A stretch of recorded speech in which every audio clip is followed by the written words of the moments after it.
What's good, everybody? It's your boy Skrilla the Hitman back with another episode of Step Into My Office. And today, we got a very special guest with us, the intellectual, one of the most philosophical minds of our generation.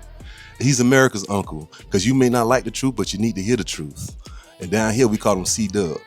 All the way from Dallas-Fort Worth, Texas. The one, the only, Charleston White. Oh, man, it's a pleasure to be here. How you doing, Unc? It's a pleasure, man. It's a pleasure. Good to see you, man. Yes, You looking very beautiful, man. You looking like $1 million. I appreciate that. I stepped into $1 million studio, man, Hey, so I that's knew right. where I was coming. I appreciate you. Well, first and foremost, I want to tell you thank you for your time.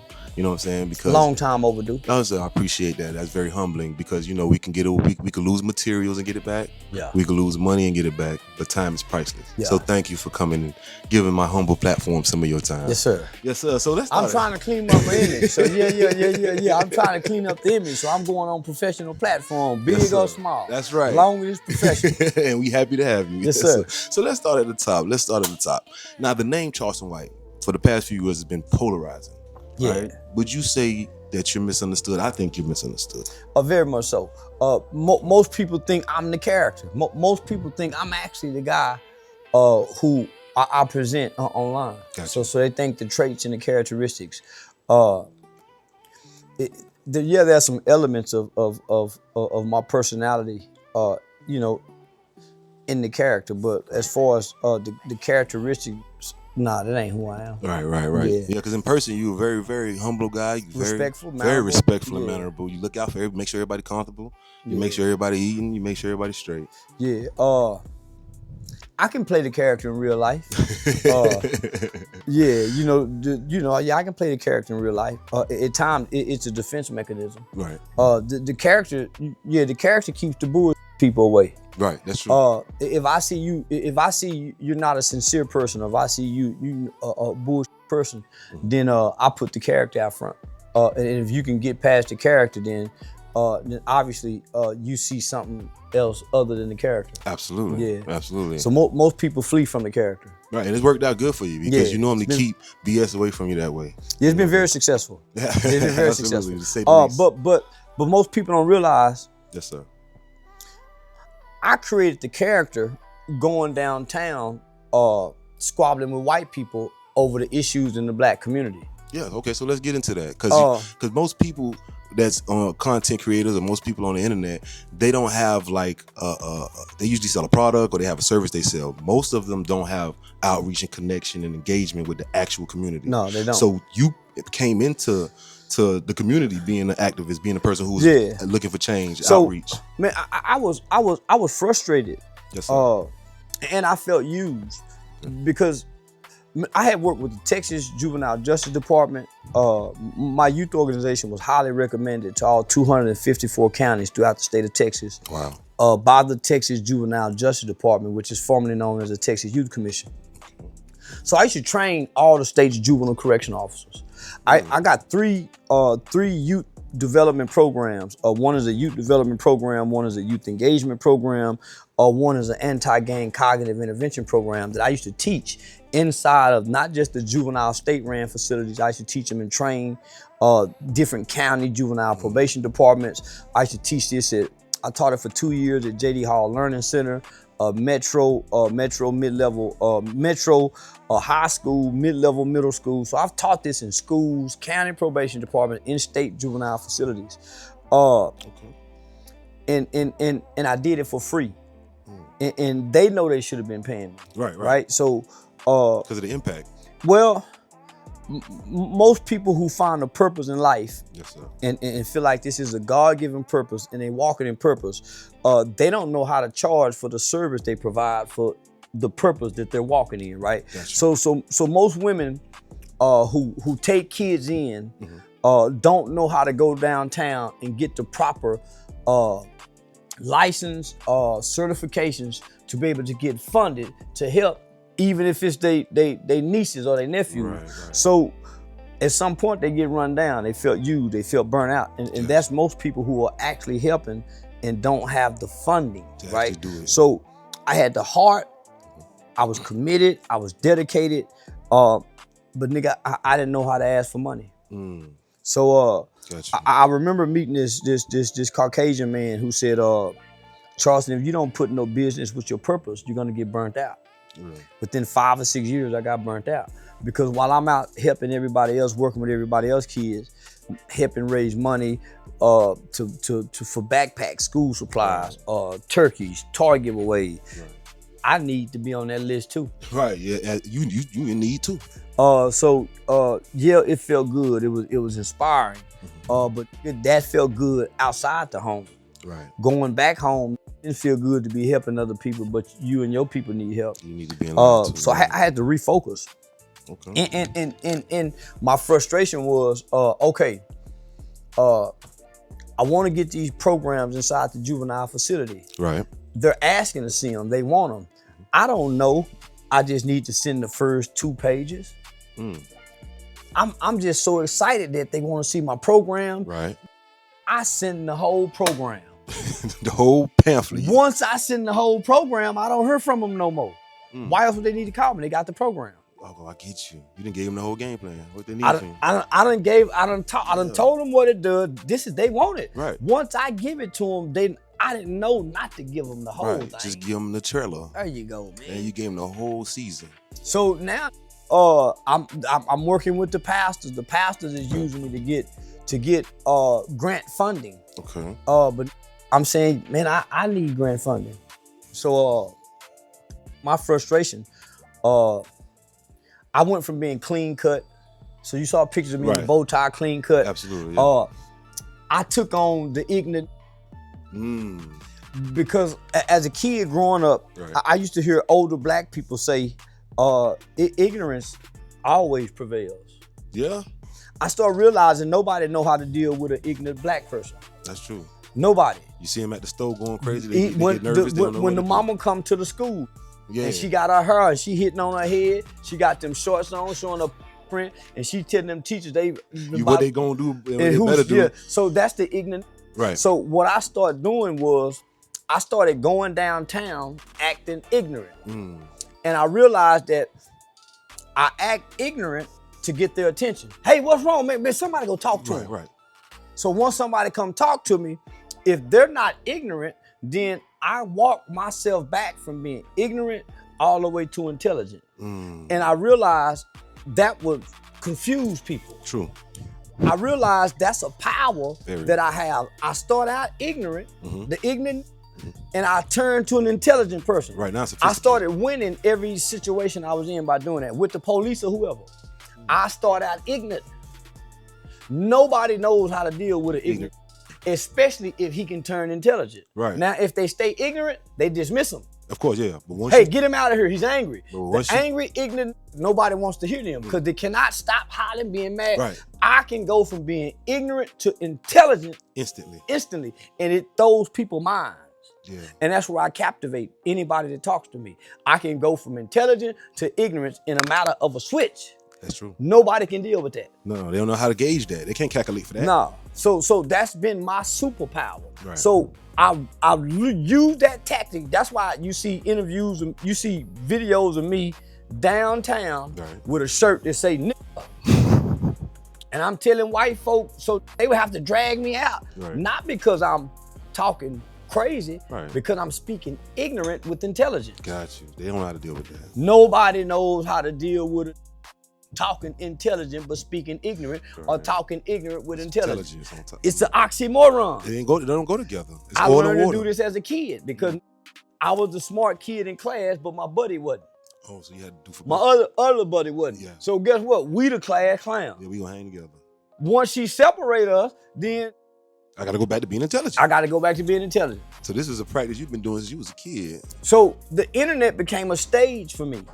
Gotcha. To come do this ignorant shit and then turn intelligent. That's why I said, oh man, he a hypocrite. I'm playing. Right, it's a character. There you go. So I didn't know that this would work on the internet. I just know it worked downtown. I just know anytime I get mad, and if I go downtown acting ignorant, somebody want to call me, man, what's wrong with Charleston? Yeah, they want to find Because out. for one, they know I'm doing this for a reason. It has to be something that got there him up here hollering and screaming. Yeah, so I use the acting the ignorant to get things done for us in our community, and it was very well and successful. You gotta see, it was very strategic. You got a lot done because, hey, millions of Americans know you. Millions of people in the world know, billions. So that's where the dreads came from. Cause I was always clean cut. I never liked dreads. So that's where the dreads came from because I started embodying the character. Okay. Yeah, I started embodying the character. The internet just gave me a different direction to go in. Gotcha. But I didn't know what direction to go in. And I try to explain this to people all the time. Right. It's two movies that I saw. Okay. One of them was Social Dilemma on Netflix, and the other one was Rudy Ray Moore, the story of Dolomite. Right, with Eddie Murphy. With Eddie Murphy. When I saw that, it's like a light came on. I'm gonna be the new Dolomite. Yeah. I'm the new Dolomite because I've been seeing this all my life. So I came to the internet saying I'm the new Dolomite. Right. It was a void you feel. Yeah. And you with a little bit of seasoning of the older Dick Gregory. Right, because I was gonna get to that in a second. I was gonna speak to you about your transition to comedy. I was gonna ask you who was your influence. Dick Gregory. So initially, in order to understand, see, there's two elements of Dick Gregory. Yes, sir. You got the younger Dick, right, which was the entertainment Dick. Right. Then you got the older Dick, who was the mean that was talking to the people. Right. The younger Dick wasn't nothing like the older Dick. Right. I studied the older Dick only to go back and study the younger Dick. So the older Dick was the spirit that I walked with in the beginning. Gotcha. That's why you see me going off on the interview. Right. And I was serious about what I was saying because I was mimicking what I had saw the old Dick do. Right. I don't know to act like this. All I know is I done seen these characters before. Right, and you seen the impact they had. There you go. So I either done seen these characters in movies or in real life.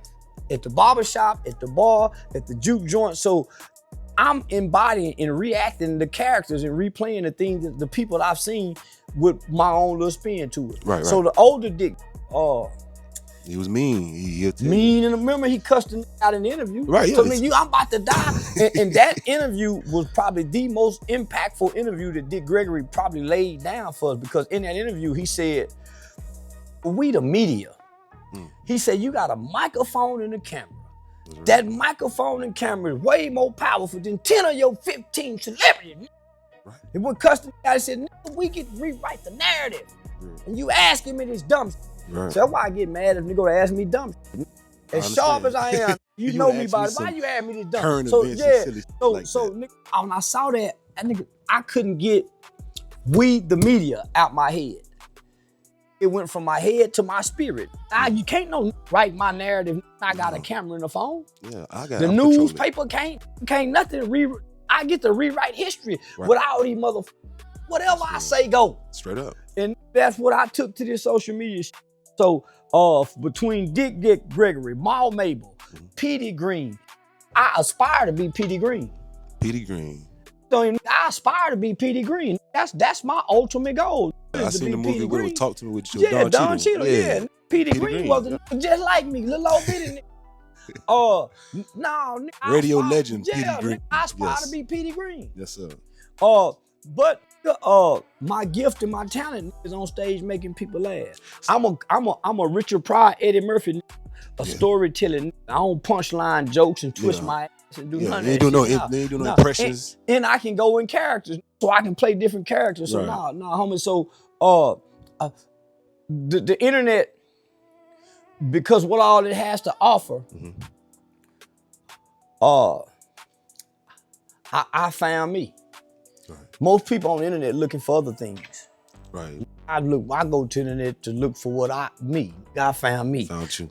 In the name of trying to figure out how can I get paid on this motherfucker because I'm spending so much time on this motherfucker. Right, because that's that for anybody to be spending time. You spend all day on Facebook, you spend all day on Instagram, and you ain't figure out how to make some money off of it. Well, the catch is everybody got a social media page, including the FBI, including the White House, including the police, including the hospital. Everybody got a motherfucker. So Pizza Hut, McDonald's. You know what fucked me up? What? I was behind the police officer, and on the back of the police truck, it said, "Connect with us on Facebook, Instagram." Motherfucker reporting crime.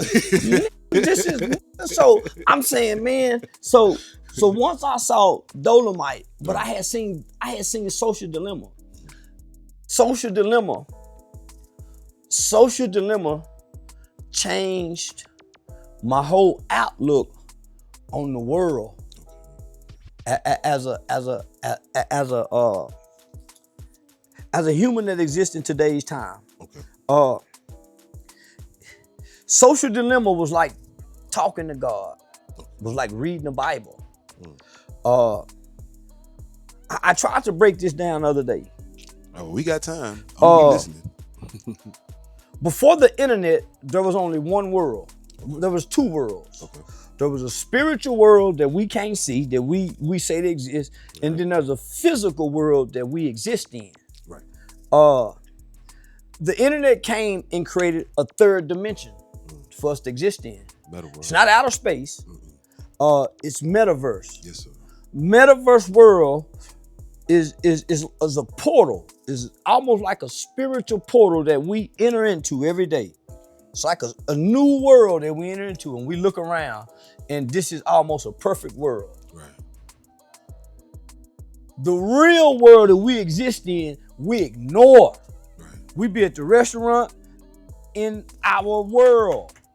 The real world, even the motherfucker at the table with you, you ain't saying nothing to nobody in the real world. You're in this metaverse world. The Matrix. And this is a real world. People Right. go to jail from this world. Yeah. People die from this world. It's tangible. This is tangible. Yeah. It's so tangible that they created digital real estate. It's you can't touch. You can't touch it. You can buy a $100,000 house in this digital world next to Snoop Dogg. Yes. They got $1,500 digital Nikes you can't wear, but you can buy. All this, yeah. They got all these, yeah. We come out that world to look around our real world to do nothing.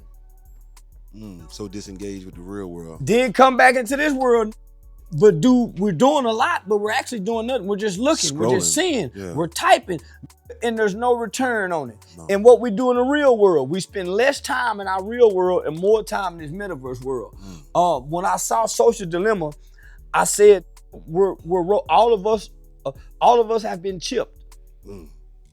And this chip control us. All of them They make us all meet up in this new world where they oversee and control what we think, what we say, how we feel, and how we view the world. That's real. We're controlled, we're programmed, we're indoctrinated, we're propagated by one man who controls the system, called Mark Zuckerberg. He controlled everything. And by this system, the most evil people of the world have access to our lives. It's like the Matrix. It is the Matrix. Exactly. That's what I'm trying to get to. Yes, sir. All of us is in this Matrix. When you watch this movie, Social Dilemma, you either put your phone down, you may do self-harm, but you'll never see this the same again. Because these are the people who created this world. And this world was only created for this. But this world has been created for this. Right. And it's out of hand. And nobody can control it. Right. So they went to our government and they said, it's gonna get worse. Man, we need to do something. The people who created this have committed acts of self-harm, eliminated themselves. Their lives aren't the same. They've gone depressed, they're strung out on drugs. And these was the young greatest minds of Silicon Valley. You're absolutely right. So if you don't go watch them, homie, so you can't even understand me or nothing I'm doing if you don't go back. Because I've said this in multiple interviews. Yes, sir. You cannot get to the depths of what I'm doing until you go watch Social Dilemma. So there's no way I can get on my phone, and when I click on this phone, it's 3 to 5 motherfuckers know everything about me.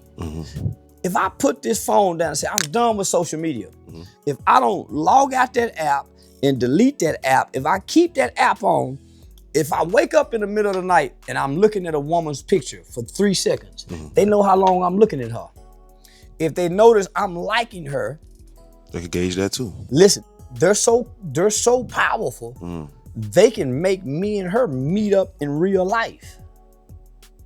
Damn, that's how much That's they why they push. say, give us your location, give us your places. That's why they can track everywhere you've eaten dinner and posted from. They can make y'all meet up in real life. That's right. Man, go watch Yeah, that's that. powerful. Me up.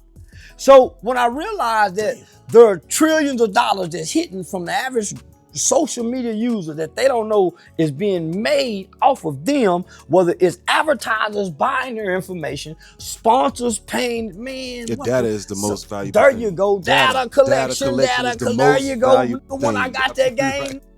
So Data why you think I yes. created a website? So I Yeah, can right. get people's data. Why Yes. you think everywhere you go to say, hey, what's your email address? That's data. They sell your data. Don't You you want know, this free Wi-Fi? don't you know if you get data, you got 100,000 followers, 200,000, 50,000 followers. If you can get their data, just their email address, you got a bankroll. Just off of data. Because you can sell it to the highest bidder. Man. So when I realized that, I said, okay, nigga, they say you can make money off this. Yes, sir. I didn't understand monetization, and I didn't understand Google AdSense. I damn sure didn't understand marketing, sponsorships, and advertising. I didn't understand that. I just want to figure out you can make money. So my only thing was to get a monetized YouTube channel. Right. I surpassed that. Instantly. Yeah. Very quickly. And then you were telling me offline about that experience. Once you dove into getting the social media, I'm gonna get me a YouTube page, and you went through the whole circus of getting monetized. I went from making $200,000 at January, the start of the pandemic, when they announced that this was when they signed that act, that war act for the pandemic. Right. I got my first check was $200. I think February was like 6, 7 something. March it was 5,000. April it was a little over 10. By May? May it was 20,000. I lost my channel. They pulled the rug from under you. I lost my channel. I got into it with the Asians. Okay. So this was one of the polarizing moments. Yeah, I got into it with the Asians. I started another channel. Within 48 hours, it was monetized. You have to wait so long before you can go live. As soon as I went live, the same IP address they knew with me, they demonetized it. My partner out of Galveston, on G County Apparel, he's in the textile industry. Okay. I got another partner out of Nashville, Tennessee by the name Antonio Sell. He introduced me to the textile industry, which is a $1 billion a year industry. T-shirt making, products. So getting that textile information, my partner already having it. He and I went half on creating a website. So that's where you can buy my merchandise and my product from, www.therealcharlestonwhite.com. So now I got my own merchandise with a flow of traffic of 200-some thousand people that I lost. They can't find me nowhere. So I just started using, I stopped trying to monetize social media platforms and just use those social media platforms as marketing platforms. Advertisement. I would wear people clothes for free. Hey, if anybody make any clothes, so I would just have people, I got a whole closet full of number of black clothes designers from all over America. Really? I just wear their clothes for free. Right. Send me your music, I play it for free. So I did that for a year, just building the platform. I was just doing shit for free. Because you understood the marketing. Yeah, I understood marketing. So then after so long, once the platform got built, now I ain't wearing shit for free. Pay me something. You invest in yourself. Send a check, call the agency, you heard me? Okay, so like you was just saying about the algorithm and everything, like I heard in the previous interview, you say you're the only person to beat the algorithm. I beat the internet. Now you was raving at the time, but there was logic to what you were saying.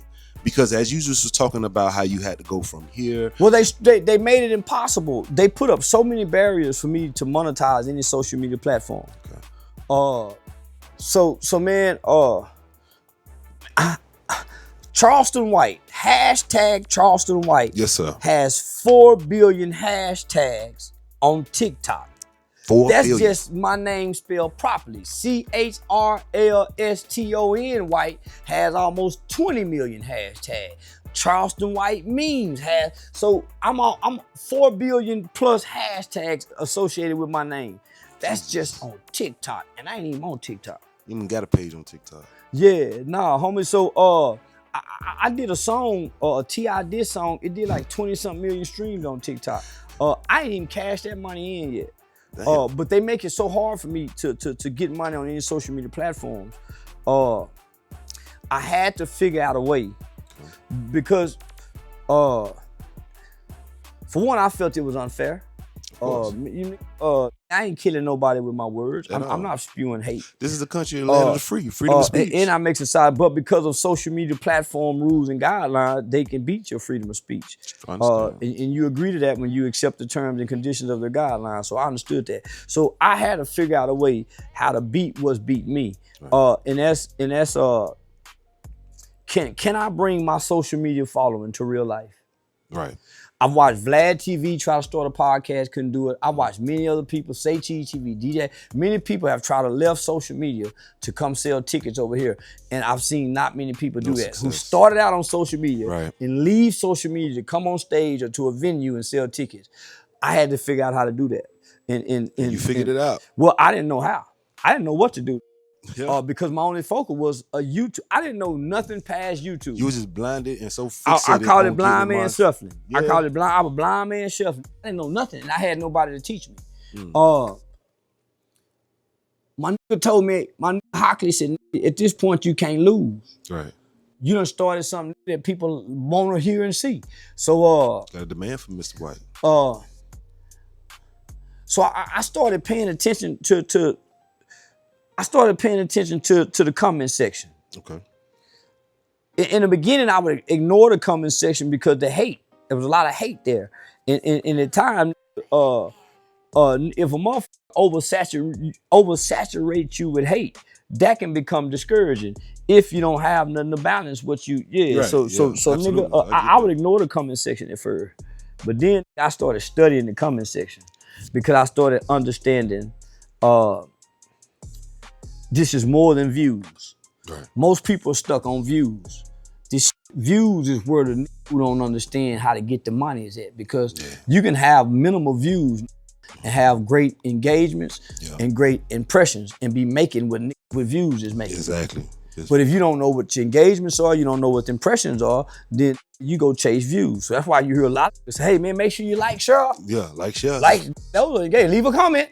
Because that's your engagement. So that's what make you have high RPMs and CPM. My engagement was so motherfucking high because I engaged the crowd when I was live. Right. Pre-records can't engage the crowd. Well, how do pre-records engage the crowd? When they make a comment, you make a comment. When they make a comment, you make a comment. When they make a comment, you make a comment. Right. Most people with platforms don't respond to the comment. That helps your engagement. 100%. Gotta respond. There you go. And they feel good, feel like they done talked. Yeah, to somebody, there you go. Man, this man, hey, you playing on emotion, Absolutely, right? So I started playing on emotion. I started, whether I would delete the negative comment, but the negative comments are engagement too. You want them too. It count, yeah. You want any motherfucker. So I started just accepting everything. At that time, everything, all comments is good comments. Man, because it's engaging. 100% right, yes It's sir. engaging. Yeah, and that's what I've learned too. So also, once I got the game, homie, once I got the game, it was easy for me to come to the internet and try to explain what I done learned based off the things that I've lost. Right, the experiences. There you go. Yeah. But motherfuckers don't want to hear all this. They want their character. Yeah. So they don't want to hear what you've learned from the internet, how you've been. So they don't want to hear what you asking. They want the character. Now step into my office. We different here. Yeah, we learning here. Yeah, we here to be engaging. So reading the comments. Gave me a new target, a new direction, based on supply and demand. Because you able to see what the demand is. There you go. Yeah. Man, he need to be on stage. Man, he funny. He need to be doing comedy. And I never in my mind, in my wildest dreams, thought about that's standing on stage. Yeah. So that's how you began the transition from. That's how I found me. That's how you found. That's how I found me. Okay. So what has been the biggest hurdles, or what has been the biggest learning curves going from being raw, being edgy on social media, and then getting on stage? Because being on stage, that's a different type of intimacy. Artists, we got music, we got other things to entertain the crowd. It's just you and the mic. Well, artists are more intriguing as people. Okay. Right? So an artist, an entertainer that's acting or singing, and even an athlete, because of their gifts and their talents, become more intriguing as people. So whenever they're in front of a camera or got a microphone in their face, more people want to know about the athlete. Right.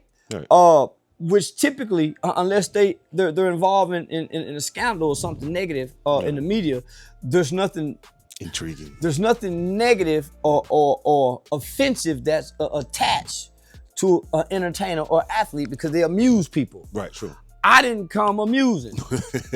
I really didn't come entertaining. I came shocking and offensive, and polarizing, and notorious. Absolutely. So it was hard for people to see that. For one, I mimicked the news cycle. Okay. Right. So part of my plan was, I know consistency beats resistancy. Absolutely.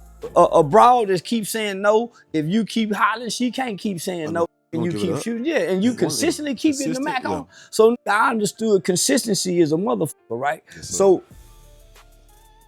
this is how, after 9/11, they began programming America. Okay. They began dividing America with different ideologies, right? Right. They did it by way of the news, the news cycle, media. So you had CNN, who was more liberal. You had Fox, who was more conservative. You had MSNBC. So all these different platforms went liberal and conservative with propaganda. 100% right. With number propaganda. So it wasn't about telling the truth. Nothing. It wasn't about facts. It was just terror. It was propaganda. Hey, man, we found mass destruction. That's it. And didn't find nothing. Nothing at all. But they told us they did, right? So I would sit back and I said, this is, we're living in this is the old time. So everything being propagated. So I have the knowledge and understanding of media, television, entertainment. Yes. So all I did when I came to the internet is I repeated the news cycle, right? So when you wake up in the morning, what you cut on? The news is on, right? When you go to lunch at work, when you cut it on, what they got? Midday news. 3 o'clock, they slide something in at 3 o'clock. 5 o'clock, they got the 5 o'clock news. Rush hour. There you go. 9 o'clock, they got the 9 o'clock news. Then they come with the 10 o'clock. Then the cable news became a 24-hour cycle. Yes, CNN, MSNBC. I became a 24-hour cycle like the news, but I started out like the news cycle. Wake up in the morning, you see me talking. Yeah. my son in kindergarten getting out of school, and I'm talking shit at lunchtime. Ready. My other son, my daughter getting out at 3, I'm going to get at 3, I'm talking shit. Okay. At 5, we're going to do, so I became like the news cycle. Intentionally repeating this pattern. So now I'm up at night with a new target audience. I used to target truck drivers. Really? I became a late night YouTube sensation for truck drivers. Oh, okay. So that's when you was. I had a target audience. I had truck drivers, single mothers. That's why I was bashing because I didn't go to Kevin Samuel route. I went to bashing the niggas who the women bashed. Right. Yeah. I went Kevin Samuel route at first, but they didn't get no traction. So you had to flip I had to mace a few talking about them. I maced a few. And them hoes kept coming with that mace on there. Them niggas run from that mace and act like it hurt. Them kept coming. I grabbed my pistol for this. I'm not bored. So I left them hoes alone. Right. You gotta, I'm gonna pick at these because these niggas ain't nowhere near tough for these hoes. Yeah, them just barking. They just woofing on the neck. That's it. Them hoes will scratch your face up. Okay. So I see that you had a big, like I said, a long journey with the social media, and you learned a lot. And so your biggest advice. I lost a lot too, homie. I lost friendships, family members. So you don't have the same circle that you started out this journey with? No, homie, you never had the same circle. Your friends ain't the same friends $1 million later. True. Your woman ain't the same woman $1 million later. Ain't nobody the same $1 million later. Right. So yeah, speak on that, because like I talked. I ain't even the same $1 million later. So what changed? What you don't do today? I'm more selfish now. Now you more okay. Yeah, I wasn't as selfish in the beginning. Everybody come on. Everybody come on. Yeah, I was looking to bring people. Now I stopped looking. When Noah was building the ark, he couldn't stop building the ark to go get all the animals. He had to build the ark. Yeah. The animals just came to the ark. True. So I quit focus on trying to get who need to come on the ark. You just did your part. Start focusing on doing your part. Yeah. That's what's different about me, homie. And I ain't as smart as I was. Really? Because I'm in a world and I'm at a level where I don't know nothing up here. Yeah, this is all Who done been here before to tell me?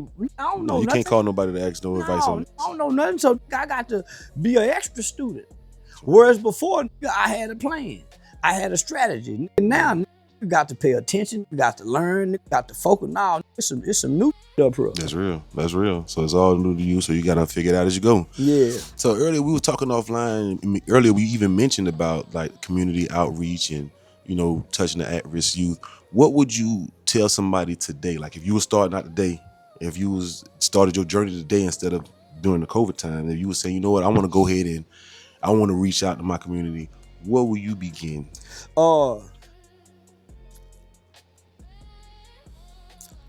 The young me. Yeah. Or better yet, knowing what you know now. Knowing what I know now. Where would you begin your journey in the community outreach, saving the at-risk youth? I'll be in the elementary schools. Okay. Yeah. Now, see, started in the high schools and the juvenile detention centers. All the focus, 90% of our focus is on intervention. Okay. Catching the young when they getting in trouble, and we forget about the at-risk. The at-risk ain't in trouble yet. They at risk because of what we teach culturally, right, and where they come from, geographically. Right. Niggas are shaped by their zip codes, not by their parents teaching. By the zip code shaping. I don't care what your mom and them teach you. Where you live at rule. That's real. But you got to go outside with there everybody you go. else. Your social skills, what you got to do to make it back home, to and from in that dangerous part you live in. What mama teach you in the house, that don't get you back home safely. No, that's true. If I really had to do it over again, homie, I would target little league football teams. Really?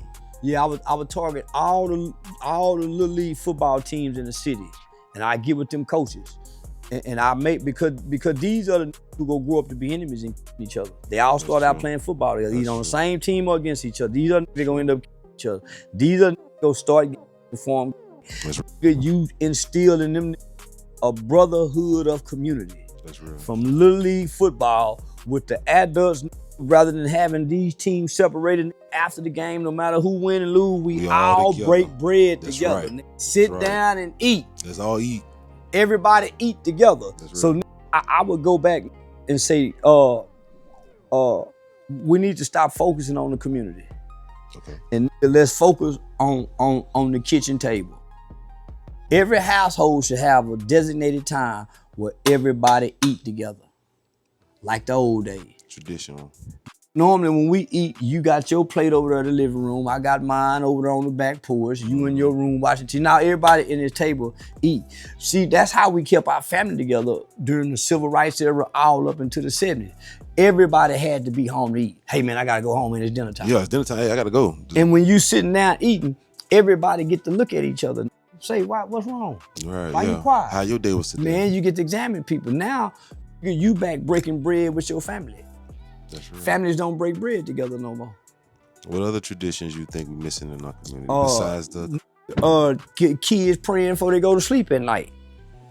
Ain't got no prayer no more. These niggas went and learn all these different motherfucking religions, and the kids don't know who or what to pray to at night.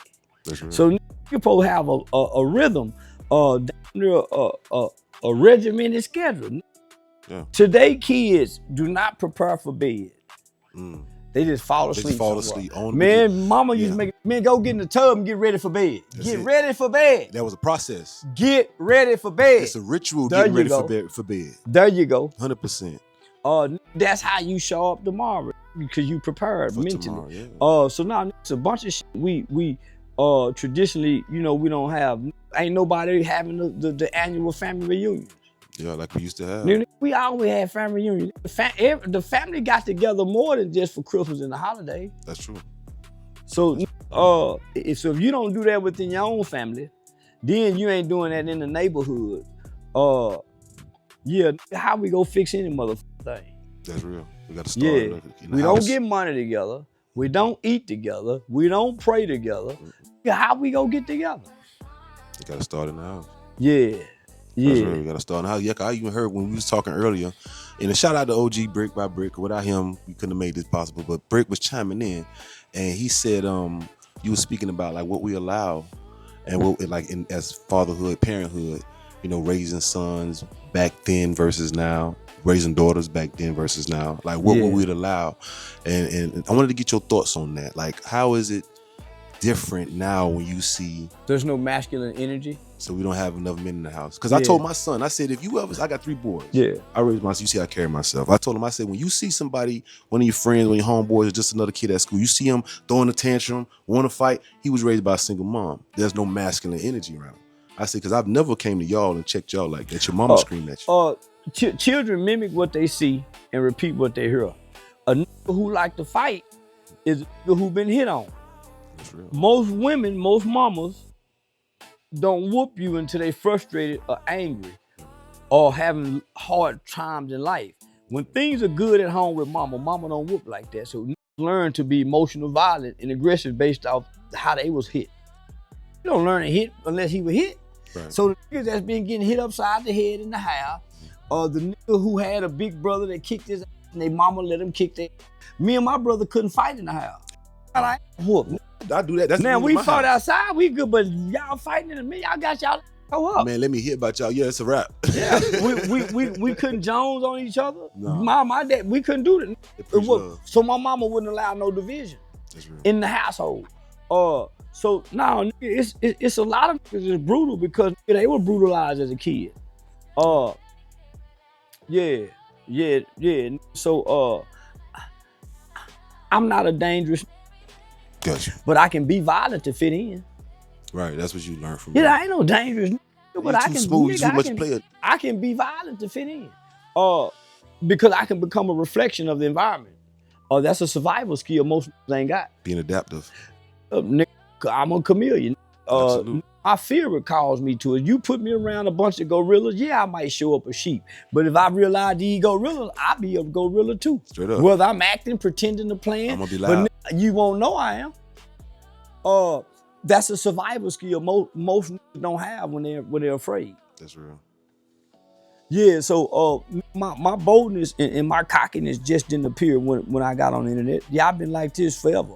Yeah, that's part of the personality trait that comes with the character. Right. All superstars are arrogant and cocky. And man, if you go back and look at Jordan, Ali. All superstars arrogant in the motherfucker. Kobe, all of them. You can't help it. It's part of the trait. And they're narcissists. Yeah, absolutely. Come with it. Another thing I heard you say before in the interview, you was also giving advice about saying, we got to do films, movies, because that's the new content. It went over everybody's head when Tyler Perry said Tubi is the new Black Hollywood. Yeah. You got to understand, Hollywood was good for a while. Yeah. Hollywood was good. The black exploitation era, all them black movies. Yeah. Hollywood was good for a while. It then came back. Okay. And niggas is stuck on music. Not saying nothing is wrong with music. But let me just give y'all some good game. Yes, sir. Your music streaming is doing okay. Some not doing too well. Don't you know that soundtrack music is a whole new different money grab than that's over here? We did Fast and Furious 10 over here. Come on, man. I'm just saying. Come on, man. We recorded Fast and Furious 10 over here. That motherfucking Shouts out to man, shout out to Zillionaires. Big extra plug. My movie, wrong address. We got men down there, man. So I'm saying, man, why we ain't got movies with the soundtrack? That's real. That's 2 new elements need to be tapping into. The biggest in doing that's Tyler and I said, man, there y'all go. This y'all new Black Hollywood.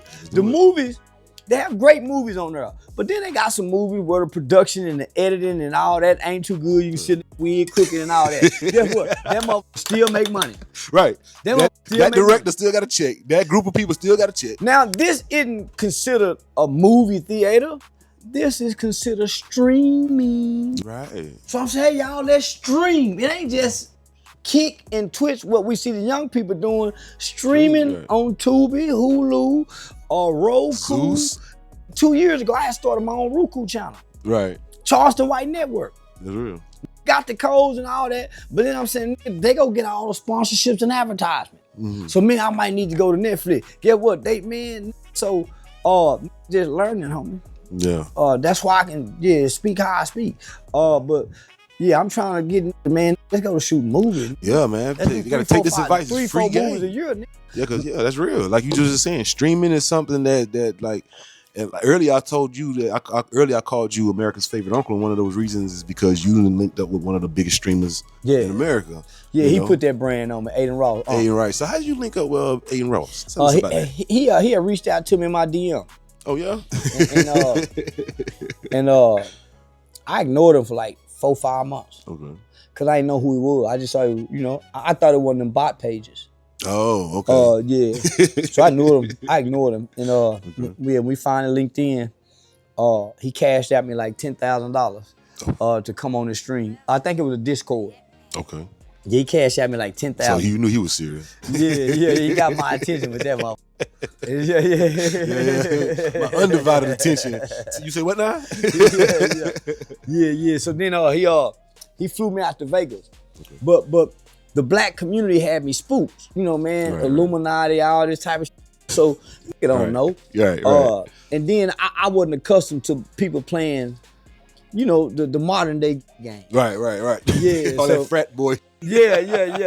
Then I got my little mama with me, so she looking at me like I might be down with the. So now, we had a little misunderstanding, man, and we fell out. And he was graceful when y'all patched it up. I'm assuming. I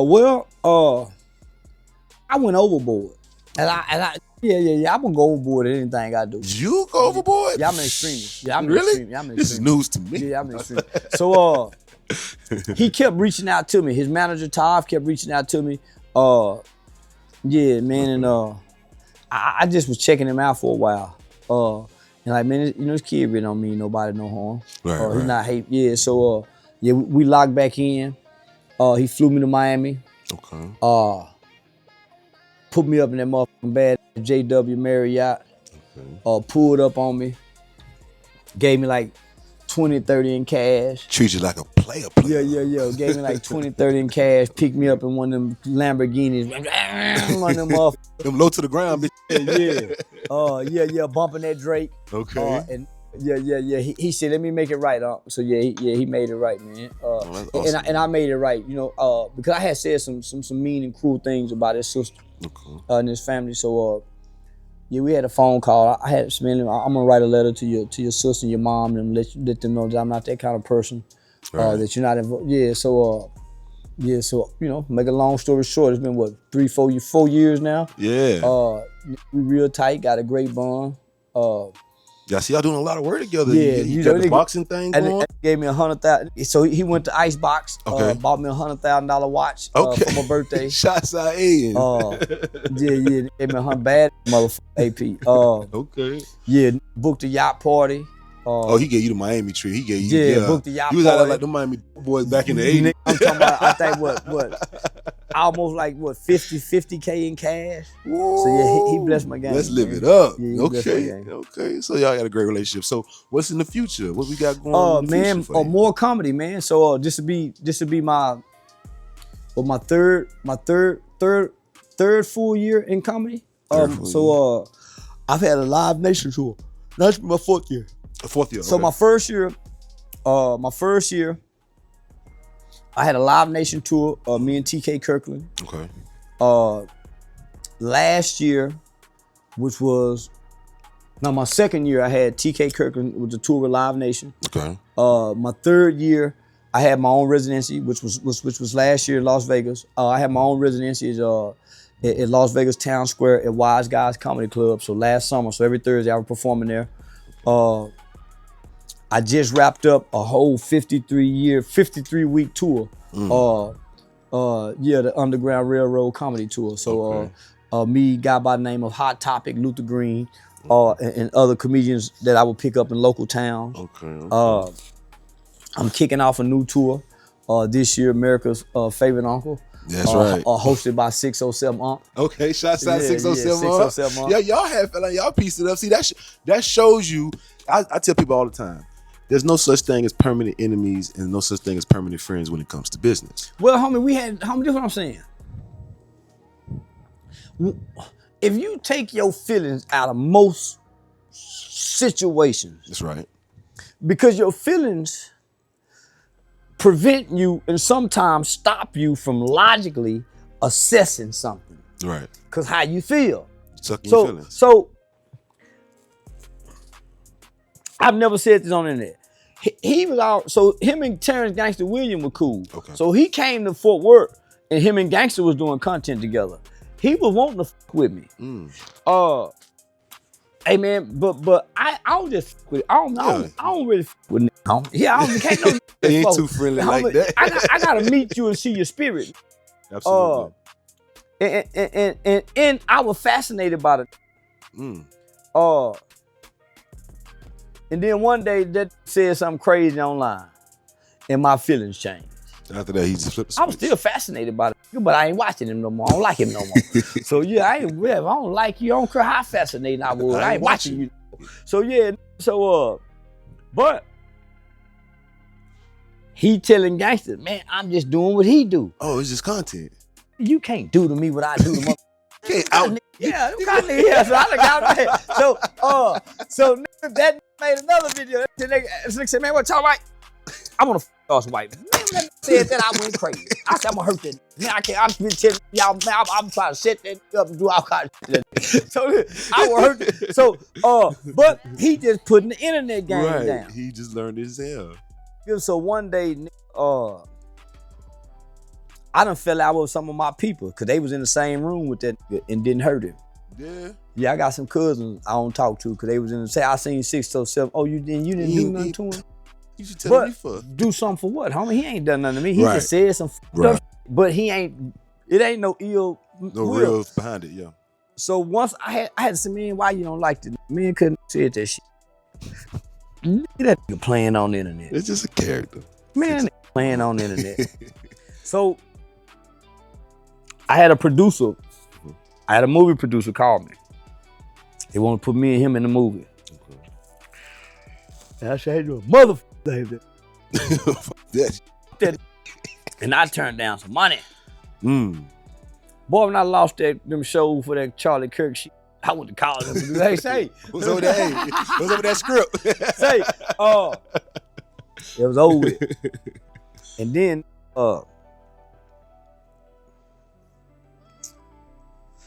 me and Woody made back up that he had forgave me for the shit I said about his daughter.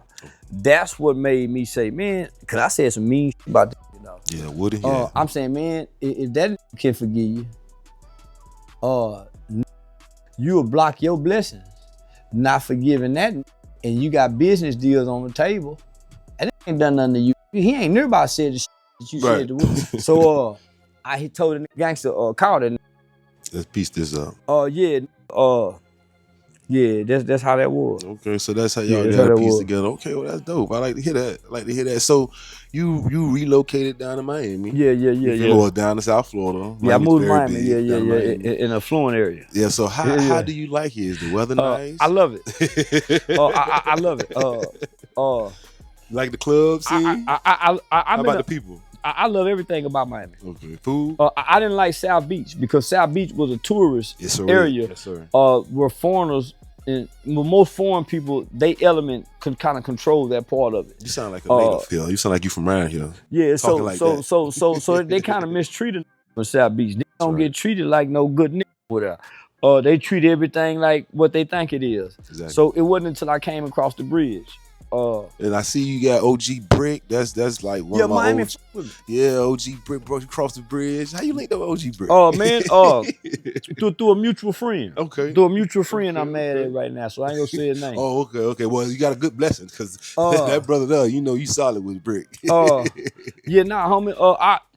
You go recognize your kind. Yes, sir. I've been all over the country for the last 4-5 years. I've been every I'm gonna link with my kind. Yeah. Your kind are like magnets. Yeah. Yeah. Gravitate to each other. Yeah. Real recognize real. Yeah, so Miami became a safe haven for me. Yeah. I came down here for the first time during the Rolling Loud. Them rap niggas had South Beach on lock. They had I heard a story on DJ Academic. He said he saw you walking across the street by yourself. Yeah, I had just made Soulja Boy, but I didn't know what Rolling Loud was. It's a festival, it's a show. I thought it was a thing. I didn't know it had something to do with rapping. So gotcha. I'm really blind. I'm down here not knowing. And you know, that during the King Von era, they were talking about they would go get me. So nigga, I'm really a sitting duck. Not knowing. And word got around that I done made Soulja Boy. So DJ Academic see me walking down the street and stop the car. Said, yo, man, what are you doing, man? Yeah, in my mind, you can't tell me that Mace ain't finna whoop 10 more niggas. Yeah, and then I had that motherfucking jail Mace that sit on and grab your face. Right, yeah. Grab your face. Milk can't help you with that. Nah, you gotta wait days. That take 3 days to dissolve. So I had just got that shit. So the way it did that, man. He said, I'm good by myself. You gotta think, they had at least 10, 12 with him. All them got their ass back in the truck. They had a nigga that was clutching a pistol. Man, them know what to do because it will f him up. Yeah, so they can't even do nothing. I mean, if you see your homeboy going through something, you don't know to beat up the niggas making him go through it. Yeah. You panicking too. You trying to figure out, man, what's wrong with you? All right? And he can't tell you what's wrong. Cause he yeah. So now, nigga, it was a Miami guy, a Miami guard, man, my Ty. Okay. He was pulling up at the hotel with a little broad. Okay. And I was checking out the hotel so I could move locations before they find out my location. My brought me across the bridge. Okay. And once he brought me across that bridge, you was good. I ain't been back across the bridge since. I've been in Miami-Dade County like a mother. I be in some of the most dangerous places with all my jewelry on. We gotta take you to the Mint. Man. You been to the Mint yet? I ain't been to the Mint yet. Gotta take you to the Mint one night. But see, Miami, this really a town full of player type. Yes, sir. It's gangster in the mother, but it's only gangster if you go to where the gangsters at, the underground. Right. But you stay above the underground, you ain't bothering nobody. You can come out here and be a real life player till you die. That's why people come out here and retire. The retirement you can come kick your feet up and relax. You don't come out here with the bullshit. 75-degree weather on winter. 100-degree summers, you could go out there on the boats. And if you got what they looking for, you can get what you looking for. Always. Yeah, we plugged in down here. It's a plug for everything down here. I tell people all the time, you know how Georgia got peaches that they export, and you know how Louisiana got jazz that they export? Yeah. Florida got fraud. Yeah. We got the plug for everything down here. Yeah. It's the hookup. No, this really like living internationally. Yeah. Yeah, it's like living internationally. But what most miss out on, they don't never get to tap into Black Miami. Right, I see that and I appreciate you for that. I got to tap in. I come looking for my cousins. Yeah, right. Yeah. I come looking for them third cousins. Nigga, them Haitian niggas were my second cousin. All the Zoes, So I run into all the Haitians first, but I'm like, where them? Where them slave descendants at? Yeah, shout out to them Zoes, man. They hurry up and let them rap it. No, I was in good hands. Then came to South Beach. Yeah, man. Shout out to them Zoes, man. Definitely. They put their arms around me, man. I appreciate that. Yeah, cause Miami love you, man. You know, Miami's a town that they'll let you know real quick if you're welcome down here. We love you. You like you say, you're very respectful. You show everybody love, and you know it's been a pleasure having you. Well, this is what they don't know. This right now. Yes, sir. Miami is the content capital of America. Say that again. Right now, Miami is the content capital of America. Yes, sir. They got more content houses. This is where all the content creators are. Yes, sir. This is where all your streamers are. Most of them live here. Most of them stream here. You can come stream here publicly, be safe. You don't have to worry about the chaos. Right. Dallas has more media, YouTube media platforms. Oh, really? Okay. You got to think Say Cheese TV, Dallas Global, okay, Real Tune, all that's in Dallas. Boss Talk, all that's in Dallas. Okay. Dallas, so Dallas has more social media platforms than anybody, the bigger ones, right? Miami has more content creators.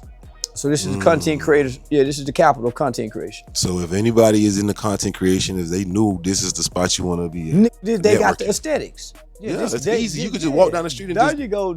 Right quick, and you look like you're on vacation. Yeah, this is aesthetic. So yeah, so that's why I moved to Miami. That's why I moved to Miami. Me and Adin do a lot of work together.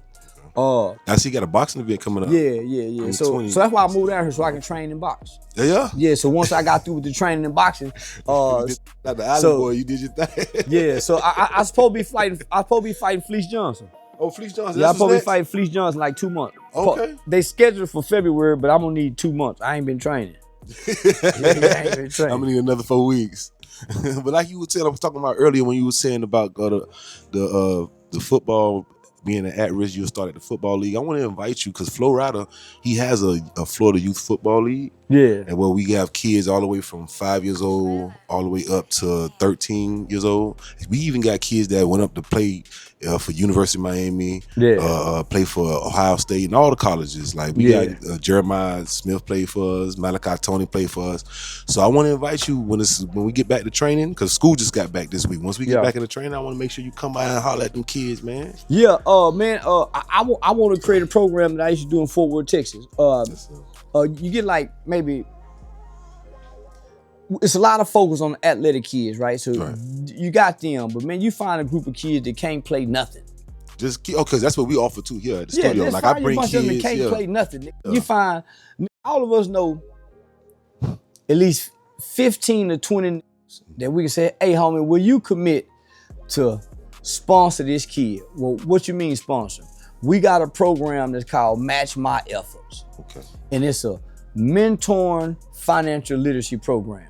Okay. In this program, you buy a kid a wallet, you get that kid $20.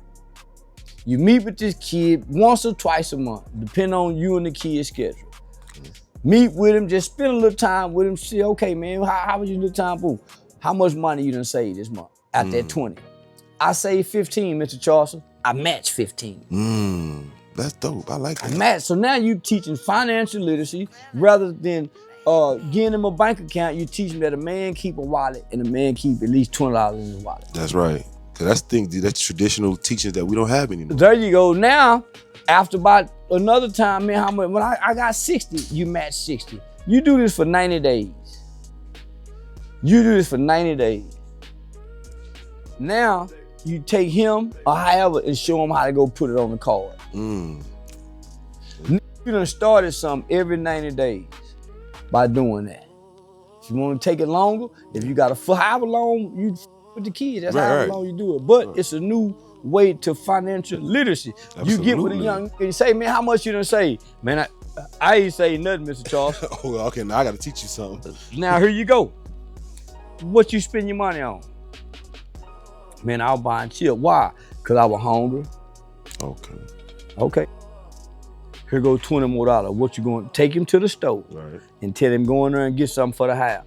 That's what you do. Okay. Take him go in there and get something from the house. Right.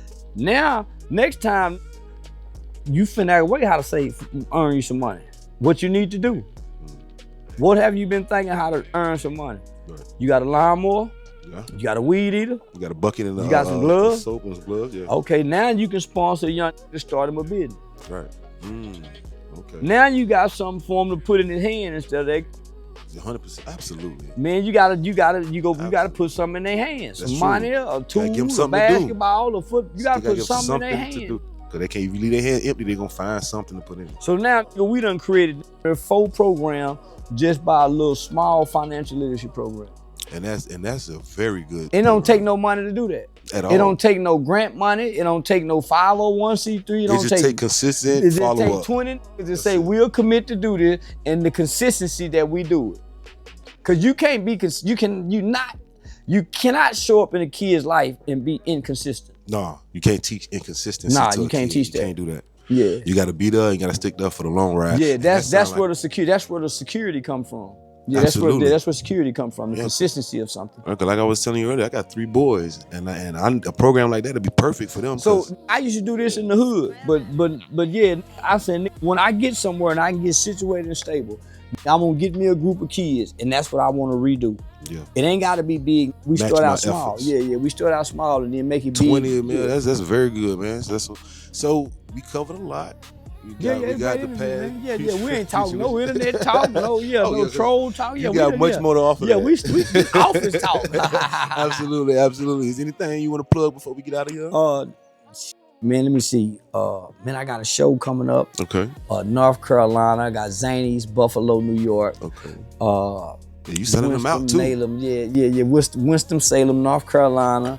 That's on Valentine's Day. Okay. Yeah, I'm finna relaunch the podcast, but it's gonna be Miami style. Okay. So out here in Miami. So hope I'm involved. I want to be a part. Most definitely, man. You know the name is game related, not gang related. Oh, yeah. Game related, not gang related. GAME, not GANG. Yes, sir. Yeah. Small case, lower gang. Yeah, smaller case gang. The game is capitalized. That's right, because the game is where it's at. Yeah. Well, ladies and gentlemen, you have it. The one, the only, Charleston White. Great dialogue, man. Appreciate you, my brother. Black man. Yes, sir. We're going to catch you on the next one. This episode of Step Into My Office was filmed live on location at IMG Strong Arm Studios in Miami, Florida. Until the next time, stay locked in because this office never closes.